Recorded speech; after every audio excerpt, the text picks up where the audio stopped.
If you're watching this video, like or subscribe down in this corner to Just the Chords for access to our full chord library and tutorials. Today, the star of the show is D for D minor. We're going to start on a D, F, A. For our D minor, that's spelled D, F, A. Get that down. We'll build off of it for this whole chord family. For a D minor 2, add this E right here. We'll spell it D, E, F, A. 4 notes. D minor 2.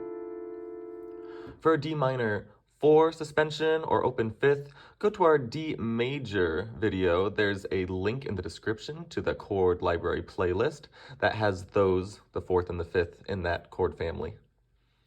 For our D minor 6, get that triad back, D, F, A. We're going to add this B.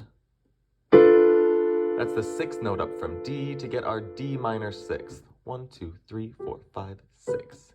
D, F, A, B. Fun sound there. And lastly, to get our D minor 7, we'll do the 7th note up from D, which is C. Spell that D, F, A, C for our D minor 7.